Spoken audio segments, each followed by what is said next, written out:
잘 오셨습니다. 사랑합니다. 감사합니다. 예, 은혜 받읍시다. 우리 그렇죠. 오늘 조금 빈자리도 좀 있는 것 같아요. 우리 여러 사정들이 있고 또 명절이 앞두다 보니까 또 미리 좀 방문하고 이런 분도 있는 것 같습니다. 항상 또 건강하시고 다음 주가 이제 설이죠. 이게 시간은 빠른지 그렇죠? 서로 가운데도 또 인사하시고 또 하나님의 은혜 안에서 또 건강하게 복 많이 받으십시오. 자, 오늘 말씀 함께 나누겠습니다. 오늘은 하지 말아야 할 기도라는 제목입니다. 오늘 본문에 보면 하나님께서는 예레미야 선지자에게 너는 이 백성을 위하여 기도하지 말라, 그들을 위하여 부르짖어 구하지 말라, 내게 간구하지 말라, 3번에 걸쳐서 기도하지 말라라고 얘기하고 있어요. 선지자의 그 사명은 하나님의 말씀을 전하고 또 성도들을 하나님 앞에 이끄는 것도 있지만, 그러나 그 백성을 위한 기도도 선지자의 사명이에요. 그런데 선지자를 향하여서 하나님께서 기도하지 말라라고, 특히 우리가 잘 알듯이 예레미야 선지자는 눈물의 선지자라고 알려질 정도로, 별명이 그렇게 붙을 정도로 백성을 위해서 기도하고 눈물을 흘리는 것이 그의 일생의 대부분의 모습이었어요. 그럼에도 불구하고 하나님께서는 그에게 기도하지 말라는 거예요. 백성을 위하여 기도하지 말라고 말합니다. 이 말씀이 왜 도대체 하나님께서 기도하지 말라고 말씀하시는가? 어떻게 보면 선지자는 이 말씀을 들을 때에 정말 마음이 아팠을 것 같아요. 그렇게 간절하게 하나님 앞에 돌아오기를 백성을 향하여 그렇게 외치고 또 그들을 위하여 기도하였는데, 오히려 더 죄악 가운데 살아가는 이스라엘 백성들, 특별히 여기서의 대상은 남유다 백성들, 왜냐하면 북이스라엘은 이미 멸망했어요. 멸망한 때이고, 이후에 이제 이 남유다 백성들을 향하여서 이제 하나님께서 말씀하시는 건데, 어떻게 보면 선지자가 기도하는 것을 오히려 하나님께서 그래 너 열심히 잘 기도한다 칭찬하셔야 되는데, 그게 아니라 다시는 기도하지 말라는 거예요. 그러면서 말씀하시는 것이 뭐예요? 내가 내게서 듣지 아니하니라. 이러한 기도 더 이상 해봐야 내가 듣지 않겠다라고 얘기하고 있어요. 왜 그럴까? 왜 그렇게 했을까? 먼저는 그렇다면 어떠한 모습을 이 이스라엘 백성들, 이 남유다 백성들이 갖고 있기 때문에 하나님께서 그 기도를 안 들으시겠다라고 기도하지 말라라고 얘기하시는가? 이거는 우리가 먼저 생각해 봐야 될 겁니다.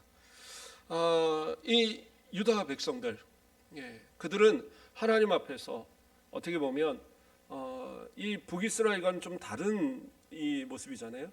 북이스라엘은 태생적으로 여로보암이 반역을 통해서 만들어진 나라이고, 그리고 저 베델과 단에 금송아지를 만들어 놓고 하나님을 섬기다 말하면서 금송아지를 하나님이라고 섬기는 그들의 모습이었고, 온갖 바알과 아세라 신상, 그 외에도 여러 우상들을 섬기며 온갖 죄악으로, 그렇죠? 각 왕가들이 다 그 반역을 통해서 새로운 왕가들이 또 세워지고 그러한 곳이었어요. 그러니까 그곳은 어떻게 보면 멸망당해서 마땅하다 해도 뭐 크게 문제되지 않을 것 같아요. 그런데 남유다 같은 경우에는 어떻습니까? 예루살렘이 있고 그 안에 성전이 있고 또 하나님께서 약속하신 그 다윗의 후손들의 왕이 계속적으로 이어져 가는 그러한 나라예요. 그런데 하나님께서 그곳을 향하여 기도하는 것을 왜 하지 말라고 말씀하시냐? 먼저는 예레미야 7장 4절 말씀을 제가 봉독해 드립니다. 너희는 이것이 여호와의 성전이라 여호와의 성전이라 여호와의 성전이라 하는 거짓말을 믿지 말라, 이렇게 말씀하십니다. 이게 뭐예요? 예루살렘 성전을 성전이라 부르지 말라는 거예요. 그것을 3번이나 반복해서 여호와의 성전이라 여호와의 성전이라 여호와의 성전이라 하는 거짓말을 믿지 말라. 그 거짓말이라는 거예요. 이게 무슨 말일까요? 하나님의 성전을 우상화하는 이러한 죄악을 지적하고 있는 거예요. 남유다 백성들은 하나님을 섬긴다고 말했지만 하나님을 섬기는 게 아니라 성전을 섬기는 겁니다. 이게 무슨 얘기일까요? 성전에 와서 제사는 드려요. 예배는 드려요. 그런데 그것으로 인해서 자신들은 다 됐다라고 생각하는 거예요.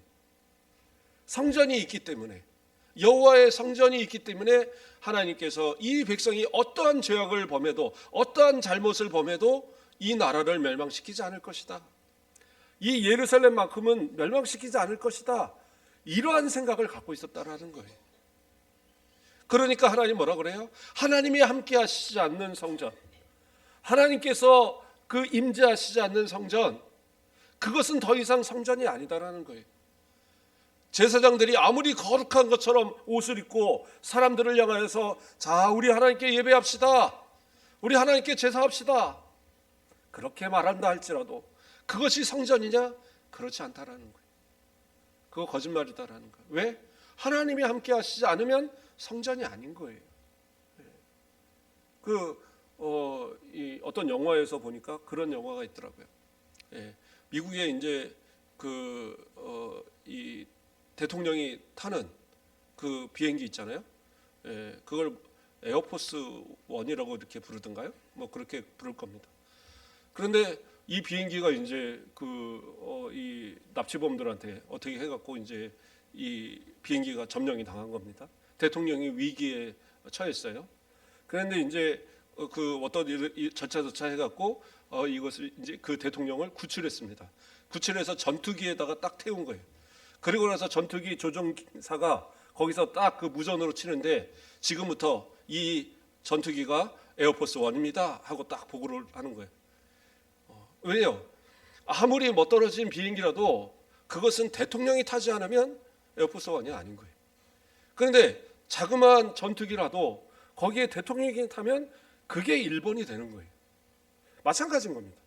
성전도 하나님이 거하시지 않으면 하나님의 성전이 아니에요.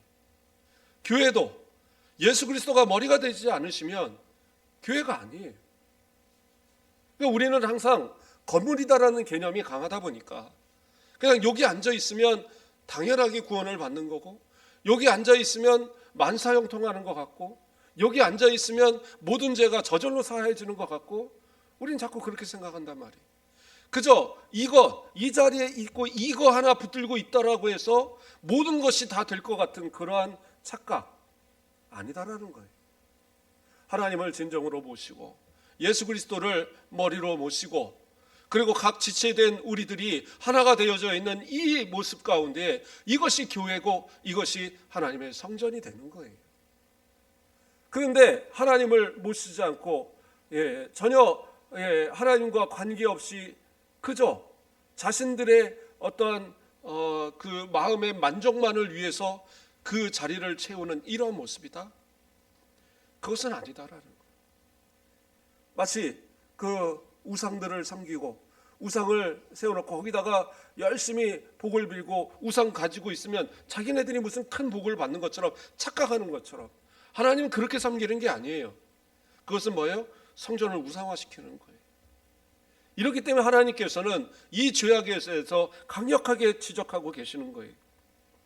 오히려 삶 속에서는 예레미야서 7장 9절에 10절을 보면 너희가 도둑질하며 살인하며 간음하며 거짓 맹세하며 바알에게 분향하며 너희가 알지 못하는 다른 신들을 따르면서 내 이름으로 일컬음을 받는 이 집에 들어와서 내 앞에서 서서 말하기를 우리가 구원을 얻었다 하느냐, 이는 이 모든 가증한 일을 행하려 함이로라.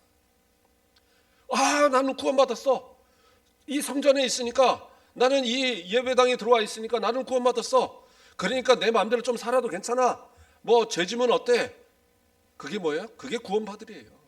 이단들입니다. 그러한 거짓말에 속으면 안 돼요. 구원받은 성도들은요, 우리 자체가 변화되어진 새 사람이에요. 과거의 옛사람의 그 모든 죄악 가운데 살던 모습이 내 모습이 아니라고요. 아이고, 저 때로는 또 죄도 짓는데요. 아니요. 죄를 져도 하나님 앞에 또 회개할 수 있고 또 다시는 그 죄를 짓지 않으려는 몸부림이 우리 가운데 이루어지는 거, 그게 우리가 구원받았다는 증거 중에 하나예요. 그런데 구원받지 못한 사람들은 뭐예요? 교회 나 등록했는데, 교회 다니는데, 그런데 뭐예요? 전혀 그런 거에 신경 쓰지 않아요. 세상 가운데 살아가면서 그냥 세상과 연하여 살아가면서 죄란 죄는 다 짓고, 그저 들키지만 않으면 괜찮다, 온갖 나쁜 죄 다 짓고, 그러면서 또 법에만 걸리지 않으면 된다. 그러나 하나님의 말씀에서 죄로 규정한 건 다 죄예요. 그런데 그러한 모습들을 살아가면서 그저 교회 안에서만 거룩한 처럼, 나 목사인데, 나 장로인데, 나 권사인데, 나 안수집사인데, 뭔가 나는 거룩한 모습처럼 그렇게 보이는 거, 그거 옳지 못한 모습이다라는 거예요. 진짜 거룩한 성도는 뭐예요? 우리 자신이 하나님 앞에 정말 하나님의 임재를 느끼고 그 임재 안에서 그 살아가는 그 모습이 진짜 성전이고, 우리 가운데 성령을 모시고 살아가는 우리가 성전이고, 우리가 모여있는 그러한 우리가 모인 이 모임이 교회이고, 그렇죠? 하나님이 이 가운데 함께 하셔서 우리가 성전이 되는 거예요. 단순히 그러한 어떤 건물에 또는 그저 하나 등록서 하나 써 있다고 해서 내가 구원받았다고, 그리고 내 마음대로 자유롭게 죄지며 살아도 된다라고 착각하지 말라는 거예요. 근데 유다 백성들은 그랬다라는 거예요. 그래서 하나님은 그들을 벌하시기로, 그들을 징계하시기로 정하셨고, 그렇기 때문에 이 예레미야 선지자에게 이 유다를 위해서 기도하지 말라고 말하고 있는 겁니다. 무서운 얘기죠. 또 그들은 어떠한 사람들입니까? 예레미야서 7장 18절 말씀을 보면, 자식들은 나무를 줍고 아버지들은 불을 피우고 부녀들은 가루를 반죽하여 하늘의 여왕을 위하여 과자를 만들며 그들이 또 다른 신들에게 전제를 부음으로 나의 노를 일으키느니라. 보면 여기서 하늘의 여왕이라는 것은 아수르나 이 바벨론에 그러 있는 신이에요. 여신. 이건 뭐냐면 하늘의 별, 별 중에 있는 그 여신입니다. 그래서 하늘의 여왕이라는 것은 밤하늘의 별을 섬기는 거예요. 그런데 이것이 어떻게 보면 풍습화되어진 거예요. 그러니까 하나님 앞에 가서 제사를 드려요. 예배를 열심히 잘 드려요. 그러니까 집에 들어가서는 뭐예요? 온 가족이 모여서 우상을 섬기는 거예요. 어쩌면 이게 무슨 큰 우상이라는 생각을 안 했을지도 모를 것 같아요. 자녀들이 가서 나무를 주워와요. 그러면 또 아버지는 뭐예요? 불을 피워요. 그리고 또 어머니는 어떻게 해요? 반죽을 갖다 과자를 만들어요. 그래서 온 가족이 지붕 위에 올라가서 우리 저 하늘의 여왕한테 복을 빌자. 그리고 또 다른 우상들, 그런 우상들을 또 섬기면서 거기다가 또 뭐 이렇게 제사를 드리면서, 야, 우리 여기서도 좀 복을 빌어볼까? 이거 상당히 위험한 얘기입니다. 우리는 안 그래요. 절대 우리는 그런 거 없습니다. 우리는 오직 하나님만 섬기지 우리가 언제 그랬습니까? 그런데 우리도 모르게 그러한 이 세상 풍습, 전통이라는 이름에 또는 풍습이라는 이름에 그러한 어떤 잘못된 모습들을 갖고 있는 것도 사실은 상당히 많아요. 다른 이 나라 학자들이 우리나라를 참 되게 신기하게 봅니다. 뭐가 신기하게 보냐면 단기간에 교회가 이렇게 성장한 나라도 참 없지만, 더 신기한 것은 여러 종교가 있지만 싸우지 않는다는 거예요. 서로가 어울려서 잘 살아요. 심지어 같은 집안에 불교를 믿건 뭐 천주교를 믿건 또 기독교를 믿건 그냥 그런 대로 이러고 살아가요. 싸우지 않아요. 그게 좀 이상하다라는 거예요. 우리는 맨날 싸우던데. 아니, 그 정도 싸우는 게 아니에요. 외국 같으면 어떻게 해요? 막 불 질러버리고 폭탄 던지고 막 그러잖아요. 근데 우리는 그렇지 않아요. 기분 나쁘면 기분 나쁘다고 하는 정도지. 그래서 잘 지냅니다. 왜 그러냐 하면 기독교도 또 다른 종교도 서로가 약간 혼합되어지는 모습들이 있더라는 거예요. 그냥 적당히 그냥 타협하고 사는 거예요. 이 정도는 괜찮아. 그렇죠? 심지어는 불교에 이 성탄절 되면 아주 그냥 대문짝만하게 이렇게 그 현수막을 겁니다. 아기 예수님 탄생을 축하드립니다. 밑에 무슨 서남사 또는 뭐 금강정사 막 이러면서 꼭 교회가 이렇게 걸어놓은 것처럼 걸어놔요. 그냥 니네 믿어도 되고 우리 믿어도 다 괜찮다. 근데 기독교도 그렇게 점점 닮아가는 모습들이, 그냥 좋은 거야. 서로 그냥 아무거나 믿어도 괜찮은 거야. 이런 식의 생각 안 된다라는 거예요. 그러면서 나도 모르게 이러한 풍습들을 자꾸 닮아가는 거예요. 예. 그래서 우리가 때에다 먹는 음식들 이런 것도 잘 생각하셔야 돼요. 먹는 것을 제가 하지 말라는 게 아니에요. 뭐 팥죽을 먹고 뭐를 먹고 다 좋은데 원래 그 의미를 생각하면서 먹어서는 안 되는 거예요. 이해하시죠? 팥죽이 그런 거 애군을 쫓고 막 이런 거 해서 동짓날 먹는 거잖아요. 그러한 의미를 생각하면서 먹는다면 그거는 우상숭배하는 거예요. 그냥 우리가 뭐 전통에서 우리가 서로 맛있게 나눠 먹고 뭐 그런 의미에서 한다? 괜찮죠. 그러나 그것이 꼭 그날 그것을 먹어서 뭔가 복이 될 거라는 기대를 가지고 먹는다? 이거는 우상숭배라는 거예요. 지금 이 하늘의 영광을 향하여 과자를 바치는 이 가족도 그런 마음으로 지금 먹고 있었던 거란 말이에요. 이게 무슨 특별하게 죄라고 여겼겠습니까? 하나님 앞에 제사 잘 드렸어요. 양이나 소 가지고 아주 엄청난 거 가지고는 다 하나님 앞에 드렸어요. 그냥 과자 조금 가지고 이거 뭐 가지고 그냥 우리 무병장수하라고 좀 이거 빈다고 이게 무슨 우상숭배야. 근데 그게 우상숭배라는 거예요. 근데 이 유다 백성들은 그거를 아무렇지도 않게. 근데 이게 하나씩 양보하다 보니까 나중에는 그냥 뭐 이걸 뭐 전제 좀 부으면 어때? 이거 상당히 위험한 얘기인 거예요. 뭐 불교 막 이런데 어쩌다 이 절 같은데 뭐 수학여행 같은 거 막 가고 애들 그러면 그쪽에서 뭐 어디 뭐 하면은 복 받는다면 또 자기도 모르게 가서 또 똑같이 막 이렇게 뭐 넣고 막 이런 모습들이 있거든요. 안 된다라는 거예요. 기독교인들 절대 그러면 안 돼요. 뭐 동전 넣고 어디 가면 동전 넣어서 소원 비는 거 있잖아요. 뭐 분수 같은데 그런 거 절대 하지 마십시오. 그거는 다 우상숭배예요. 우상을 인정하는 거란 말이에요. 하나님의 복으로 살아가는 성도들이 다른 요행을 구하는 거, 다른 어떤 신들에게 그 요행을 구하는 거 50원짜리 100원짜리 하나 던졌다고 이거 갖고 아니에요. 그게 우상숭배예요.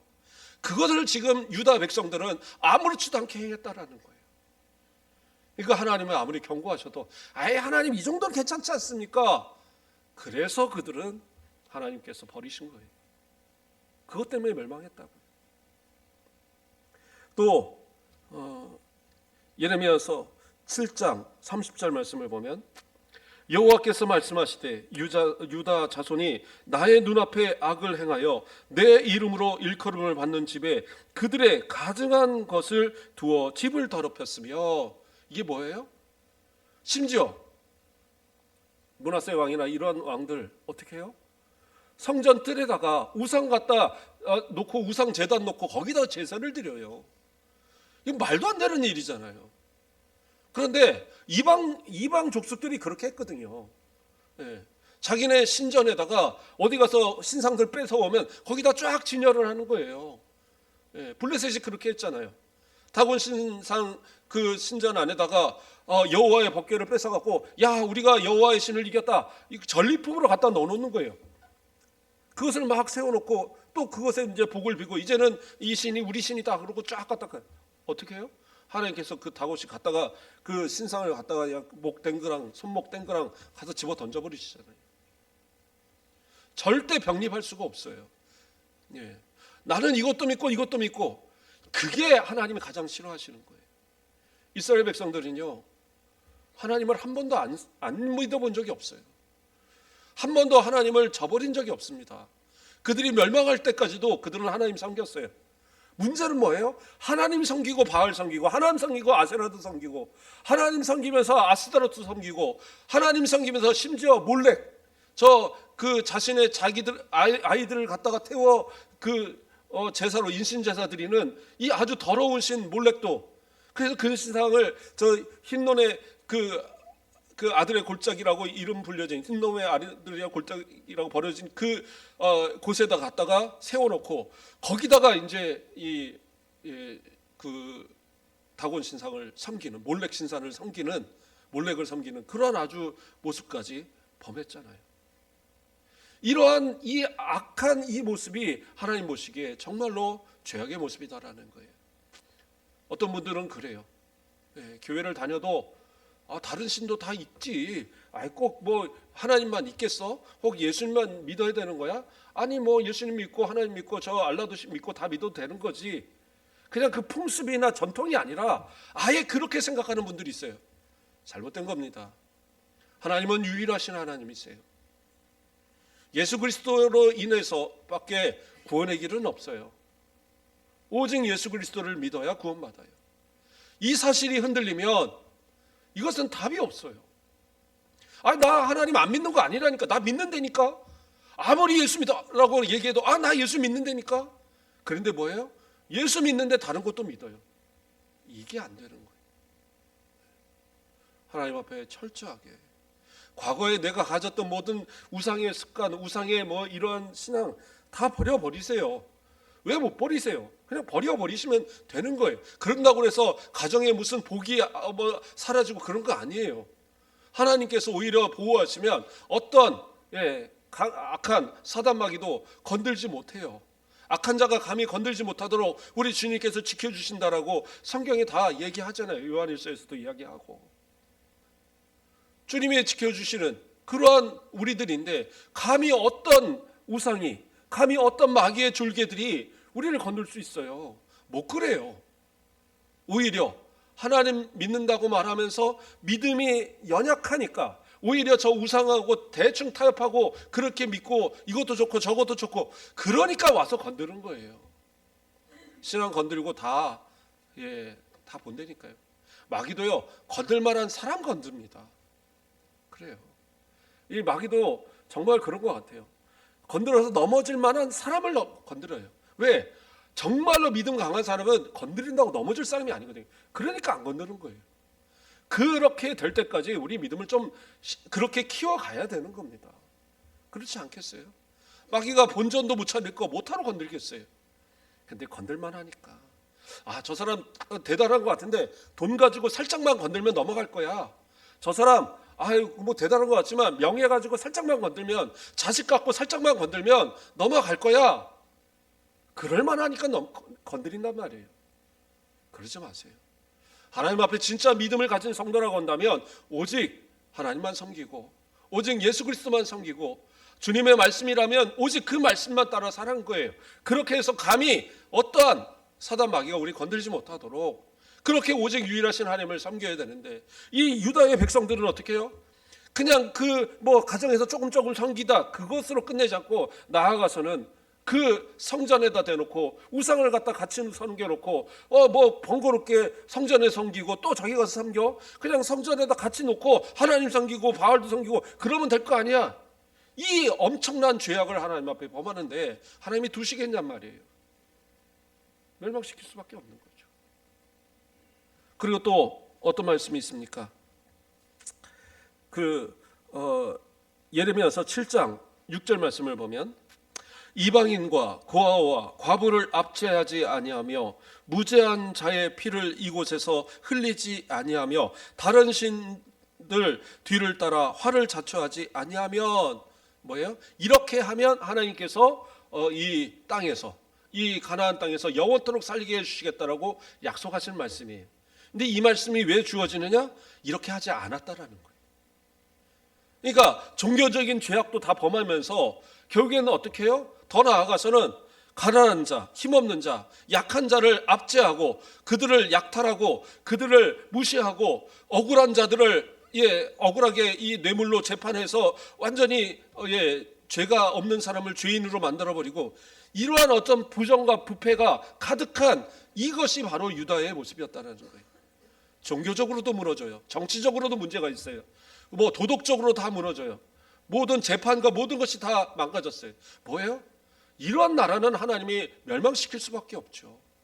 수없이 선지자를 통해서 경고하고 아무리 외쳐도 듣지 않고 오히려 선지자를 죽이려고 하고, 이러한 것이 유다의 모습이었어요. 그러니까 하나님께서 뭐예요? 그들로 그렇게 그들을 위해서 기도하지 말라고 예레미야 선지자에게 얘기하는 거예요. 신앙 정말로 똑바로 생활하셔야 돼요. 그냥 대충 신앙생활한다고 해서 그게 신앙생활 아닙니다. 혼합주의 신앙, 하나님 가장 싫어하는 거예요. 오직 하나님만 섬기시고, 또 하나님만 섬기는 성도들은 어떻게 해요? 삶도 하나님 보시기에 합당한 모습으로 살아가야 돼요. 그냥 교회 안에서 거룩한 자로, 남들이 본다고, 남들이 볼 때 거룩한 것처럼 그런다고 해서 거룩이 되는 게 아니에요. 예전에 어떤 분이 그랬답니다. 제가 이 인터넷 뭐 이런 게 나온, 이게 무슨 교회에서 나온 얘기도 아니에요. 인터넷 그 일반 신문에 나온 기사를 인터넷에 올려놓은 걸 제가 본 거예요. 어떤 목사님 사모님이, 은퇴하신 목사님, 그러니까 그 사모님도 이미 70이 된 사모님이 50년을 함께 살아온 목사님과 이혼 소송을 하는 거예요. 이혼 소송. 왜 이혼 소송을 하느냐? 목사님이 정말 존경받는 모습으로, 그리고 꽤 큰 교회인가 봅니다. 이름만 하면 알만한 교회다라고 써 있더라고요. 그런데 이 목사님이 집에서는 폭력적인 이 모습이었던 거예요. 근데 뭐 자식들한테 때리고 그런 건 아니고, 아내한테 맨날 때리고 그러면서 화풀이하고 그러면서 평생을 사는 거예요. 그런데 사모님은 어떻게 해요? 교회를 생각해서, 성도들을 생각해서, 자녀들을 생각해서 꼭 참고 사는 거예요. 꼭 참고. 그러다가 이제 다 은퇴하고, 이제 다 뭐 장성하고 다, 그리고 생각하니까 내가 왜 이렇게 살았지? 이렇게 살면 뭐해? 그래서 이혼하겠다, 이혼 청구를 했다라는 거예요. 야, 그걸 보면서 목사님도 그런 거예요. 거룩한 척, 아내를 사랑하고, 이웃을 사랑하고, 형제를 사랑하고, 열심히 설교하고, 집에 들어가서는 아내 때리고, 믿음이 없어서 그래요. 그거 믿음 아닙니다. 아이, 목사님, 그거 믿음이잖아요. 그게 왜 믿음이 아닙니까? 예수님께서 뭐라고 그래요? 마태복음 10장 42절에 또 누구든지 제자음으로 이 작은 자 중 하나에게 냉수 한 그릇이라도 주는 자는 내가 진실로 너희에게 이르노니 이 사람은 결코 상을 잃지 아니하리라.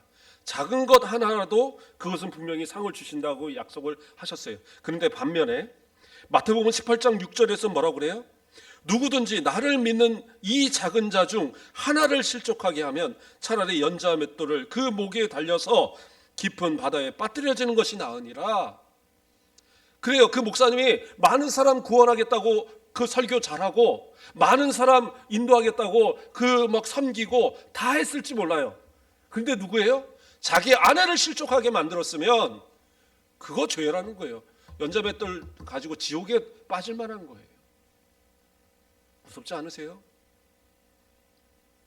겉으로 거룩한 척, 그거 아니라는 거예요. 이스라엘 백성들은 아무리 하나님을 우린 섬깁니다, 거룩한 척, 그러나 어떻게 해요? 뒤에서는 모든 죄악들 다 하면서 가난하고 힘들고 어려운 사람들 하나하나 다 그 착취하고, 그 사람들 외면하고 힘들게 하고, 이러한 모습들은 결국엔 하나님이 용서할 수 없는 죄악이다라고 얘기한 거예요. 우리의 가정들도 잘 생각해 보셔야 돼요. 내 자녀들이 아버지가 무서워서 나 집만 떠날기만, 나 나이 들면 나 집 나갈래, 우리 아버지 무서워서 나 못 있겠어, 좋은 거 아니잖아요. 엄마한테 원망하면서 이 평생을 살아가는 거, 이거 좋은 거 아니잖아요. 부부가 서로 아내가 남편이 무서워갖고 또 세상 창피해갖고 꾹꾹 참아가면서, 옛날에는 다 그러고 살았었는데 뭐 그러는 거, 요즘 같으면 벌써 다 헤어졌을 텐데 이제까지 살아준 게 얼마나 감사한지. 지금이라도 잘하시고, 지금이라도 하나님 앞에 회개하고, 내가 내 사랑하는 아내, 내 자녀들, 내 가족들 내가 챙기지 못하고 내가 함부로 했던 거 하나님 앞에 눈물로 회개하셔야 될 일이에요. 그렇지 않는다면 그가 실족하여 하나님 앞에 기도하며, 하나님 내 억울함을 채워주세요, 풀어주세요, 결국에는 어떻게 돼요? 그것 때문에 지옥 간다고 해도 할 말 없는 거예요. 왜냐하면 그건 믿음 아니거든.